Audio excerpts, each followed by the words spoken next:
Hello ඔයාලට කොහමද?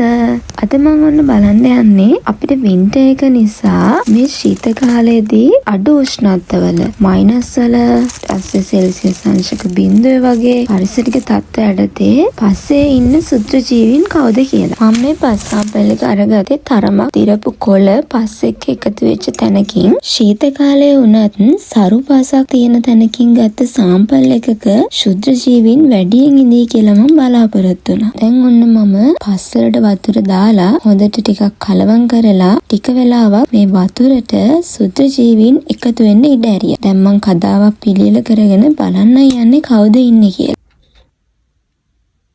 මෙන්න මේ පණුවෙක්ගේ වගේ දිගට ශරීරයක් තියෙන ටිකක් ක්‍රියාශීලීව දඟලන කෙනා තමයි මට මුලින්ම හම්බුනේ. ඉතින් මම මෙයාගේ ශරීර ව්‍යුහය අනුව දිගට සිහින් සිරුර වක්‍ර වලිගයක් එක්ක හඳුනගන්නේ නෙමටෝඩාවෙක් විදියට. මොකද නෙමටෝඩාවෝ පාංශු සාම්පල් වල බහුලව දකින්න පුළුවන්. පස්සෙහි පෝෂක චක්‍රයේ වැදගත් කාර්යභාරයක් ඉටු කරන්න මේ නෙමටෝඩාවන් දායක වෙනවා. ඒ වගේම තමයි පාංශු සාම්පල් වල බහුලව දකින්න පුළුවන් මේගොල්ලෝ. ඉතින් මේ නෙමටෝඩාවන් සොයිල් සාම්පල් වල සෞඛ්‍ය දර්ශකයක් විදිහට ක්‍රියා කරනවා. මේ ඉන්නේ රොටිෆෝ කෙනෙක්. මෙයාට තියෙන සිලින්ඩරාකාර ශරීර ව්‍යුහයක්. ඉතින් ඒ ශරීරය හකුලමින් දිග හරිමින් ඉදිරියට ගමන් කරනවා මේ විදිහට. මෙයාවත් සොයිල් සාම්පල් වල බහුලව දකින්න හම්බෙන සුද්ධ ජීවියෙක්. ඉතින් මේ රොටිෆට ඉතා අඩු උෂ්ණත්වවල පසෙහි ජීවත් වෙන්න පුළුවන්. ඉතා අඩු උෂ්ණත්වවලදී නොනැසී පවතින්න පුළුවන් ජීවීන් ගණයට මෙයාත් එතකොට අයිති වෙනවා. ඔන්න මට හම්බුණා මියගිය